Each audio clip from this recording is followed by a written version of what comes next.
Instagram లో cockroach Janata party అనే కొత్త పార్టీ వైరల్ అవుతోంది. కేవలం కొన్నే రోజుల్లో 11 మిలియన్ ఫాలోవర్స్ వచ్చేశారు. ఈ పార్టీ పెట్టడానికి కారణం చీఫ్ జస్టిస్ సూర్యకాంత్ గారు రీసెంట్గా ఉద్యోగాలు లేని యువత కాక్రోచెస్ లాగా మారి కొంతమంది సోషల్ మీడియాకు వెళ్ళారంట, ఇంకొంతమంది కాంటెంట్ క్రియేటర్స్ అయ్యారంట, కొంతమంది ఆర్టీఏ యాక్టివిస్టులు అయ్యారంట, ఇంకొంతమంది అందరిపై దాడి చేస్తున్నారు అని చెప్పి సిజేఐ గారు స్టేట్మెంట్ ఇచ్చారు. With all due respect to Suryakant గారు, అత్యున్నత పదవిలో ఉన్న ఈయన ఇంత ఇర్రెస్పాన్సిబుల్గా ఎలా మాట్లాడారు అనేది నాకైతే అర్థం కావడం లేదు అండ్ నచ్చడం లేదు. At the same time Nepal, Bangladesh తరహాలో జెన్జీను అడ్డు పెట్టుకొని తిరుగుబాట్లు చేయాలి అని చూడడం కూడా నాకు నచ్చడం లేదు. ఇలాంటి మూమెంట్స్కు లూజ్ ఎండ్స్ ఇచ్చేది సిస్టమే. నీట్ లీక్స్ ఇప్పటికీ 3 సార్లు జరిగాయి. ఇలా తప్పుల మీద తప్పులు ప్రభుత్వ నాయకులు చేస్తూ ఉంటే ప్రశ్నించే గొంతులు కూడా పుడుతూనే ఉంటాయి. మన ఎడ్యుకేషనల్ మినిస్టర్ గౌరవనీయులు ధర్మేంద్ర ప్రధాన్ గారు రాజీనామా చేయాలని చెప్పి ఈ వీడియో మాధ్యమంగా డిమాండ్ చేస్తున్నా. 22,60,000 మంది స్టూడెంట్స్ ఈయన వల్ల మళ్ళీ ఎగ్జామ్ రాస్తున్నారు. అంటే రిపీటెడ్లీ పేపర్ లీక్స్ జరుగుతున్నాయి, రిపీటెడ్ అసాల్ట్ జరుగుతోంది. మెంటలీ స్టూడెంట్స్ బాధపడుతున్నారు. అంటే స్టూడెంట్స్ను ఏమనుకున్నారు? ఒడిశాలో రేపొద్దున ఎన్నికలు జరిగాయి, ప్రధాన్ గారు సీఎం అయ్యారు అనుకోండి. సీఎం అయిన 5 days తర్వాత ఈసీఐ ఎన్నికల్లో రిగ్గింగ్ జరిగింది అని చెప్పి, ఎన్నికలు సజావుగా సాగలేదు అని చెప్పి రీఎలక్షన్స్ చేయడానికి ప్రధాన్ గారు ఒప్పుకుంటారా అని అడుగుతున్నా. సిజిఐ సూర్యకాంత్ గారు చెప్పిన మాటలు ఇండియన్ డెవలప్మెంట్ను యాంప్లిఫై చేసేలా లేవు. ఇలాంటి స్టేట్మెంట్స్ వల్ల జెన్జీ ఇండియన్ సిస్టమ్ పైనే నమ్మకాలు వదిలేసుకుంటారు. ఇలాంటి స్టేట్మెంట్స్ వల్లే యువత విదేశాలకు పారిపోతున్నారు. ఇలాంటి స్టేట్మెంట్స్ తర్వాతే యువత యొక్క వల్నరబిలిటీస్ను పొలిటికల్ పార్టీస్ క్యాష్ చేసుకుంటున్నాయి. నెక్స్ట్ కాక్రోచ్ జనతా పార్టీ గురించి మాట్లాడాలి. ఫస్ట్ ఈ పార్టీ గురించి విన్నప్పుడు చాలా హ్యాపీగా ఫీల్ అయ్యా. ఫైనలీ ఒక ఇండిపెండెంట్, న్యూట్రల్, థర్డ్ ఫ్రంట్ రంగంలో దిగింది అనుకున్నా. నీట్ ఇష్యూస్ గురించి మాట్లాడుతున్నారు, ఉమెన్కు 50% రిజర్వేషన్ ఇస్తాము అంటున్నారు, ఒక చేంజ్ కోసం పాటు పడుతున్నారు అనుకున్నా. అట్లీస్ట్ వీళ్ళు ఇండియన్ డెవలప్మెంట్ గురించి, చిప్స్, ఏఐ, ఆటోమేషన్, ఎలక్ట్రానిక్స్, మ్యానుఫ్యాక్చరింగ్లో ఉన్న లోపాల గురించి మాట్లాడతారు అనుకున్నా.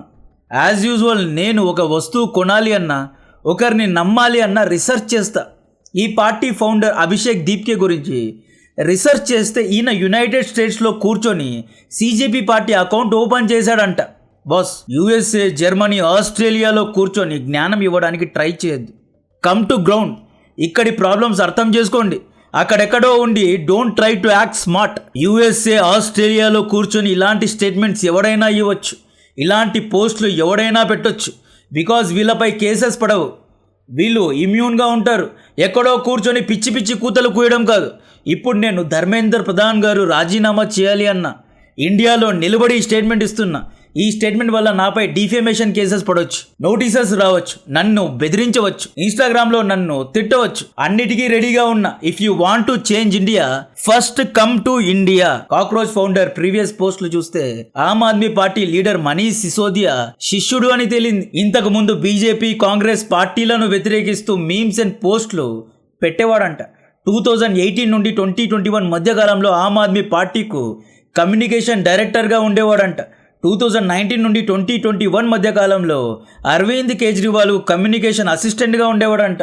ఇయర్ 2021 నుండి 2024 మధ్యకాలంలో ఢిల్లీ ఎడ్యుకేషనల్ మినిస్టర్కు కమ్యూనికేషన్ అడ్వైజర్గా ఉండేవాడంట. ఈ పనులన్నీ చేసి ఆ తర్వాత యూఎస్ఏ బాస్టాన్కు వెళ్ళిపోయాడు.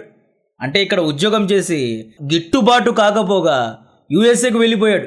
సేమ్ రొట్ట ఆమ్ ఆద్మీ పార్టీ కాక్రోచ్ జనతా పార్టీగా రూపాంతరం చేసుకుంది.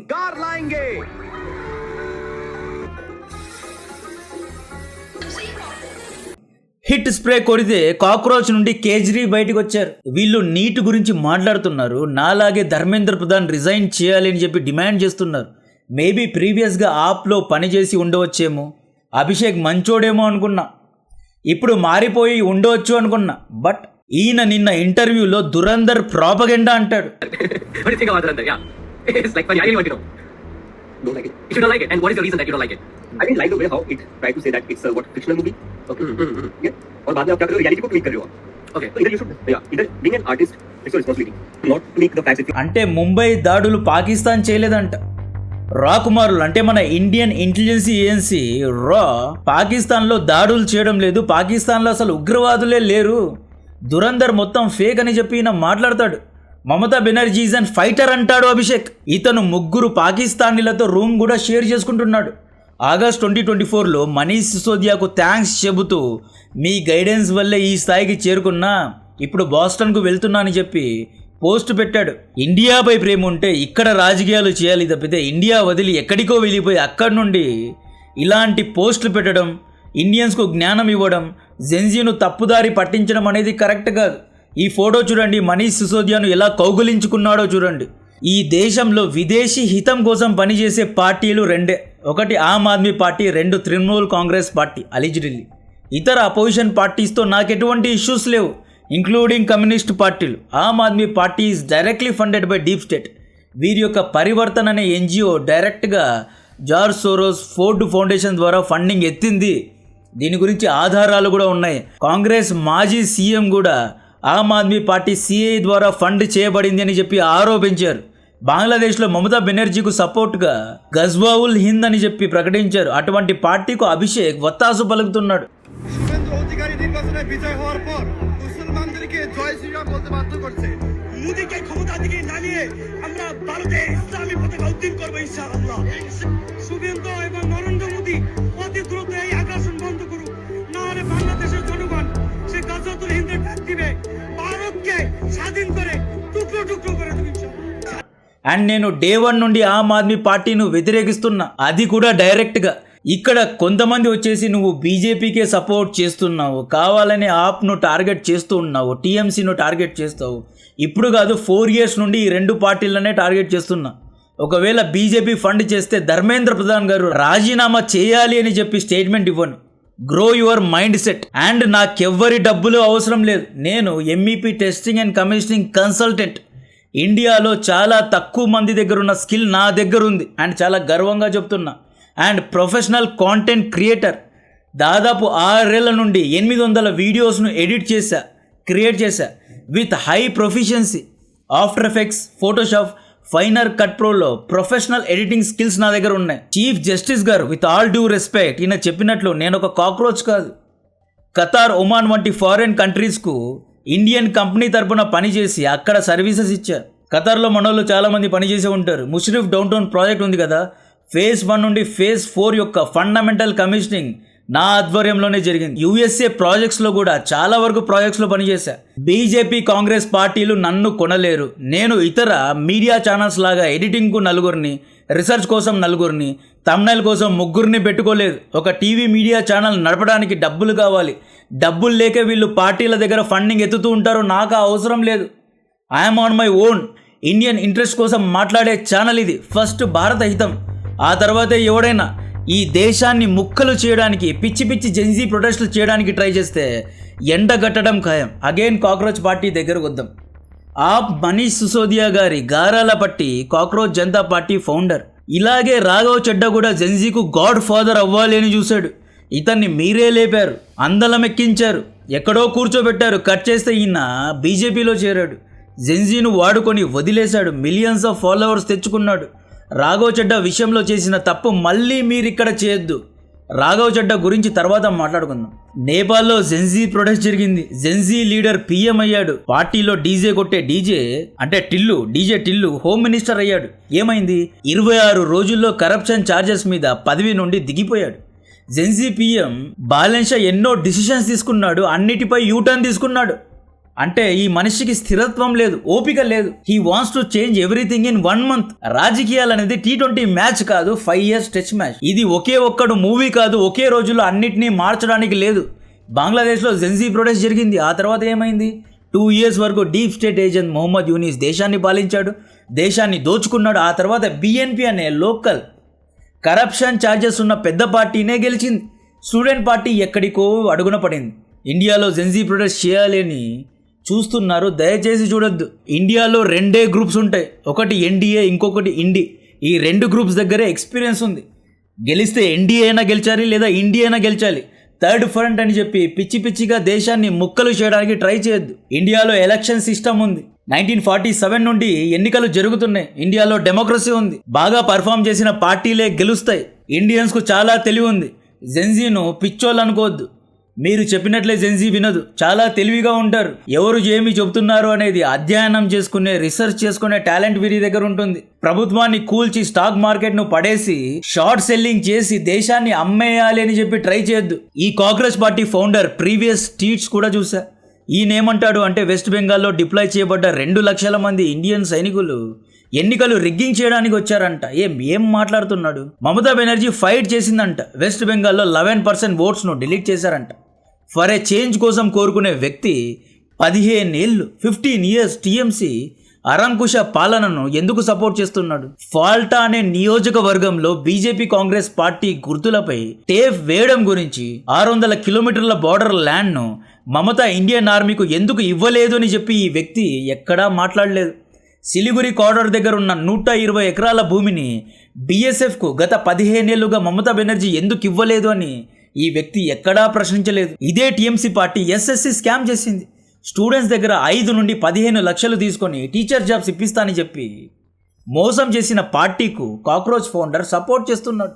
ఇతను సపోర్ట్ చేసి ఆమ్ ఆద్మీ పార్టీ న్యూఢిల్లీలో 10 ఇయర్స్ పాలించింది. చేంజ్ ఏమీ పెద్దగా రాలేదు. ఢిల్లీ పొల్యూషన్ పెరిగింది తప్పితే ఢిల్లీ పెద్దగా ఏమీ మార్పు చెందలేదు. కేజ్రీవాల్ మోడల్ కంటే తెలంగాణ, తమిళనాడు, కర్ణాటకలో డెవలప్మెంట్స్ ఎక్కువగా జరిగాయి. ఒడిశా, అస్సాంలో ఎక్కువగా డెవలప్మెంట్స్ జరిగాయి. ఇతని ప్రీవియస్ పోస్టులు చూడండి. అరవింద్ కేజ్రీవాల్ అంట, సిసోదియా అంట, వీరి యొక్క జేఓడి ఫెవికాల్ లాంటిదంట. ఈ పార్టీలో నాకు నచ్చని విషయం ఏంటి అంటే టీఎంసీ మహువా మోత్రా, అదే రొట్ట మహువా మోత్రా ఈ పార్టీలో జాయిన్ అయింది. అంటే క్షేత్రస్థాయిలో కౌన్సిలర్గా, ఎమ్మెల్యే, ఎంపీగా ఎదిగి పార్టీ పెట్టి పీఎం అయ్యే రోజులిక అయిపోయాయి. ఇప్పుడు పాలిటిక్స్ అంటే మార్కెటింగ్. ఇన్స్టాగ్రామ్లో రీల్స్ చేసి ఇన్స్టాగ్రామ్లోనే నాయకుల్ని ఎంచుకునే పరిస్థితి ఇప్పుడు వచ్చేసింది. ఇలాగే ప్రోడక్ట్ రాఘవ చెడ్డాను చాలా క్రియేటివ్గా తీసుకెళ్లారు. ఇన్స్టాగ్రామ్లో ఈయన చెప్పిన మాటలు ఇన్స్టెంట్గా వైరల్ చేశారు. లైక్ జెన్జీకు నచ్చిన మాటలే రాఘవ చెడ్డా మాట్లాడేవాడు. ఎయిర్పోర్ట్లో సమోసా ధరలు తగ్గించాలి, కాపీరైట్ రూల్స్ను ఈజ్ చేయాలి, పెటర్నిటీ లీవ్స్ ఇవ్వండి, మొబైల్ రీఛార్జ్ స్కామ్ గురించి ఇలా బేసిక్ ఇష్యూస్ గురించి మాట్లాడి ఇతన్ని హీరో చేసి కూర్చోబెట్టారు. కట్ చేస్తే ఆప్ను రాఘవ చెడ్డా ముంచేసి 7 మంది ఎంపీలతో యాంటీ డిఫెక్షన్ లాను డిఫ్యూజ్ చేసి బీజేపీలో చేరాడు. సిస్టమ్ నే మోసం చేశాడు. మిలియన్స్ ఆఫ్ ఫాలోవర్స్ ను మోసం చేశాడు. జెన్జీకే వెన్నుపోటు పొడిచాడు. ఇప్పుడు ఈ బుద్ధింక పార్టీకి కూడా 12 మిలియన్ ఫాలోవర్స్ వచ్చేసారు. రేపు వీళ్ళు కూడా మరో ఆమ్ ఆద్మీ పార్టీ అవ్వకుండా, మరో రాఘవ చెడ్డా అవ్వకుండా చూసుకోండి. ఫస్ట్ మీ ఇంట్లో హిట్ ఉంటుంది కదా, ఆ హిట్ కొట్టి వీరి వెనక ఎవరున్నారు అనేది చూడండి. ఇండియాలో రియల్ ఇష్యూస్ గురించి ఎవడూ మాట్లాడడం లేదు. ప్రభుత్వాన్ని అడగాల్సిన క్వశ్చన్స్ ఏంటో తెలుసా? ఎందుకు ఏఐ రెవల్యూషన్లో ఇండియా వెనకబడిపోయింది? ఎందుకని సెమీ కండక్టర్ చిప్ ఫ్యాబ్రికేషన్ ఇంత లేటుగా 2021లో స్టార్ట్ చేశారు? ఎందుకని ఎలక్ట్రిక్ బ్యాటరీ ఉత్పత్తిలో ఇండియా వెనకబడిపోయింది? వీటి గురించి జెన్జీ అడగాలండి. అందరికీ ప్రభుత్వ ఉద్యోగాలు రావు. 140 కోట్ల జనాభా, ఇందులో 37 కోట్ల మంది యువత ఉన్నారు. 2 కోట్ల ప్రభుత్వ ఉద్యోగాలు ఉన్నాయి. 35 కోట్ల మంది అన్ఎంప్లాయిడ్గానే ఉంటారు. 35 కోట్ల మందికి గవర్నమెంట్ జాబ్స్ రావు. మిగతా వారు ప్రైవేట్ జాబ్స్ చేయాలి. అండ్ గవర్నమెంట్ జాబ్స్ కంటే ప్రైవేట్ జాబ్సే చాలా మేలు. అన్లిమిటెడ్ ఆపర్చునిటీస్ ప్రైవేట్ జాబ్స్లోనే ఉంటాయి. ఇండియా ఏఐ రెవల్యూషన్ ఎలా మిస్ అయింది అంటే ఇండియా దగ్గర టాలెంట్ లేక కాదు, మనం ప్రపంచాన్ని ఒకసారి కాపాడాం. 1999లో యూఎస్ఏలో Y2K సంక్షోభం వచ్చింది. యూఎస్ఏ కంప్యూటర్స్ 1999 తర్వాత 2000 ఇయర్ను తీసుకోలేకపోతున్నాయి. 1999 తర్వాత 1900 అని వచ్చేస్తుంది. ఈ గ్లిచ్ను అడ్రస్ చేయాలి అంటే మాన్యువల్లీ మిలియన్స్ ఆఫ్ కోడ్స్ రాయాలి. కోబాల్ సాఫ్ట్వేర్ అప్పట్లో ఉండేది, ఓల్డ్ సాఫ్ట్వేర్. ఈ సాఫ్ట్వేర్ను రీరైట్ చేయడానికి ఎంతోమంది మ్యాన్ పవర్ కావాలి. ఈ సంక్షోభం నుండి నాట్ ఓన్లీ యూఎస్ఏ, ప్రపంచాన్ని కాపాడింది భారతదేశం. మన ఇంజనీర్స్ చాలా గర్వంగా చెబుతున్నారు. మన యువతని కాక్రోచెస్తో పోల్చారు కదా. 1999లో ఇదే కాక్రోచెస్, సీనియర్ కాక్రోచెస్ ప్రపంచాన్ని కాపాడారు. టీసీఎస్, విప్రో, ఇన్ఫోసిస్ వంటి కంపెనీస్ మాన్యువల్లీ కోడ్స్ రాశాయి. Y2K సంక్షోభం నుండి ప్రపంచాన్ని కాపాడారు. కట్ చేస్తే ఇండియా సాఫ్ట్వేర్లో సూపర్ పవర్ అయింది. We solve the world problem. But ఇప్పుడు ఎందుకు ఇండియా ఏఐలో ఫెయిల్ అయింది అంటే కేర్లెస్నెస్. ఏఐ వల్ల ఏమీ కాదులే అనుకున్నారు. Why we're not solving world problems? Indian stock market పడిపోవడానికి కారణం Strait of Hormuz one of the reason మాత్రమే. Main reason Indian IT stocks పడిపోతున్నాయి బికాజ్ మనం ఏఐలో పెద్దగా ఏమీ పీకడం లేదు అని చెప్పి ఫారెన్ ఇన్వెస్టర్స్ డబ్బులు ఎత్తేస్తున్నారు. దీని గురించి కాక్రోచ్ జనతా పార్టీలో ఎవడైనా మాట్లాడారు? South Korea stocks despite of Hormuz closure boom అవుతున్నాయి, పెరుగుతున్నాయి. సౌత్ కొరియా ఎక్కడికో వెళ్తోంది. ఎందుకంటే సౌత్ కొరియా ఏఐలో డేటా స్టోరేజ్ లో పెట్టుబడులు పట్టింది, ఎక్కడికో వెళ్ళిపోయింది. 72 గంటలు పని చేయాలి అని ఒక పెద్ద మనిషి క్లాస్ పీకుతూ ఉంటాడు. ఆ పెద్ద మనిషి సర్వీస్ మైండ్ సెట్ నుండి ప్రోడక్ట్ మైండ్ సెట్ కు వచ్చేయాలి. ఇండియన్ మైండ్ సెట్ ను సర్వీస్ నుండి ప్రోడక్ట్ వైపు మార్చే ఉద్యమం జరగాలి. మళ్ళీ అదే రొట్ట ఇష్యూస్ తీసుకొచ్చి రెవల్యూషన్ అంటున్నారు. యూఎస్ఏలో ఎన్విడియా అనే ఒక కంపెనీ ఉంటుందండి. 1990లో బ్యాంక్రప్ట్ అయిన కంపెనీ. వీళ్ళు ఏం చేశారు అంటే చిప్స్ ఉంటాయి కదా, గేమింగ్ చిప్స్, ల్యాప్టాప్, మొబైల్స్లో చిప్స్ ఉంటాయి. ఈ చిప్స్ అనేది బ్రెయిన్ లాంటిది. ఈ చిప్స్ను తయారు చేయడానికి 10 years తీసుకున్నారు. ఎంతో డబ్బు ఈ చిప్స్ కోసమే ఇన్వెస్ట్ చేశారు. ఇన్స్టెంట్గా లాభం కోసం చూసుకోలేదు. ఒకే టెంప్లెట్ను ఏళ్ల తరబడి తయారు చేసి ఇప్పుడు ఎన్విడియా కంపెనీ యొక్క market cap $5 trillion, Indian GDP కంటే $1 trillion ఎక్కువ. ఇదే టైంలో మన Indian TCS, Wipro, Infosys company ఏం చేశాయి? యూఎస్ఏ కంపెనీస్ కోసం పని చేయడానికి టాలెంటెడ్ ఇంజనీర్స్ను యూఎస్ఏకు పంపారు. సర్వీస్ ఇచ్చారు, ఇన్స్టెంట్గా డబ్బులు తీసుకున్నారు, నెలలా డబ్బులు తీసుకున్నారు, సంపాదించుకున్నారు. ఇదే ఇండియన్ కంపెనీస్ ఫ్యూ $1 billion మాకు లాభం వద్దు అని చెప్పి ఒక ఆర్కిటెక్చర్ కోసం, ఒక ప్రోడక్ట్ కోసం ఖర్చు పెట్టి ఉంటే మనకి ఇలాంటి పరిస్థితి వచ్చి ఉండేదే కాదు. ఇండియన్ పొలిటికల్ పార్టీస్ రీసెర్చ్లో డబ్బులే పెట్టలేదు. కొత్త పార్టీలు లైక్ కాక్రోచ్ జనతా పార్టీ ఆ మైండ్ సెట్ నుండి బయటకు వచ్చి రీసెర్చ్లో మమ్మల్ని గెలిపిస్తే రీసెర్చ్లో ఇన్వెస్ట్ చేస్తాం, ఏఐలో డెవలప్మెంట్ తీసుకొస్తాం, సెమీకండక్టర్ ఫ్యాక్టరీస్ను, ఫ్యాబ్రికేషన్ యూనిట్స్ను 100కు పెంచుతాం, డేటా సెంటర్లో ఇది చేస్తాం, rare earth's, electric batteries manufacturing గురించి XYZ స్టెప్స్ తీసుకుంటాం, మా యొక్క డెవలప్మెంట్ ఆర్కిటెక్చర్ ఇది, ఇన్ని ప్రైవేట్ జాబ్స్ను తీసుకొస్తామని చెప్పి ఎవడూ మాట్లాడు. ఒకడొచ్చి ఎయిర్పోర్ట్లో సమోసా ప్రైస్ తగ్గించండి అంటాడు, పెటర్నిటీ లీవ్స్ గురించి మాట్లాడతాడు. ప్రస్తుతం ఇండియాకు కావాల్సింది ఇది కాదు, ఓట్ చోరీ, EVM tampering, RTI, government jobs, ఇవి తప్ప ఇంకేమీ లేవా? చైనా మ్యానుఫ్యాక్చరింగ్లో, ఇన్ఫ్రాస్ట్రక్చర్లో ఎక్కడికో వెళ్ళిపోయింది. రియల్ ఇష్యూస్ గురించి ఇకనైనా మాట్లాడండి. కాక్రోచ్ జనతా పార్టీ ఏమంటుంది అంటే గోడీ మీడియాలో అదుంది ఇదుంది అంతం చేస్తా అంటోంది. ఇదే రవీష్ కుమార్ రోజు ఒక వీడియో 2 వీడియోలు చేసి ఎంతో బ్రెయిన్ వాషింగ్ చేస్తున్నాడు. అంటే న్యూట్రల్గా ఎవడూ లేడు, ఒక సైడే మాట్లాడుతున్నాడు, న్యూట్రల్గా ఎవడూ లేడు. ఇండియా యొక్క ముఖ్య ప్రాబ్లం ఏంటి? ప్రస్తుతం క్రూడ్ ఆయిల్, గ్యాస్ ఇంపోర్ట్ తగ్గించడానికి ఫలానా XYZ స్టెప్స్ను తీసుకొస్తాము, ఎలక్ట్రిక్ బ్యాటరీస్ను, ఎలక్ట్రిక్ కార్స్ అండ్ స్కూటర్స్ను ఇంప్లిమెంట్ చేస్తాము, కోల్ గ్యాసిఫికేషన్ వంటి టెక్నిక్స్ను తీసుకొస్తాము అని మేనిఫెస్టోలో రాయండి. ఎన్విడియా లాంటి చిప్స్ డిజైన్ చేయడానికి XYZ పెట్టుబడులు పెడతాము అని, లేదా open source architecture, digital tech exports, ఇండియాను సూపర్ పవర్ చేయడానికి మా దగ్గర ప్లాన్ B ఉంది, మా దగ్గర ప్లాన్ C ఉంది, we're alternative to present government అని చెప్పి కొత్త ఐడియాస్ను తీసుకురండి. ఫైటర్ జెట్ ఇంజన్ను ఇండియాలోనే తయారు చేయడానికి మా దగ్గర ఈ ప్లాన్ ఉంది అని మీ మేనిఫెస్టోలో పెట్టండి.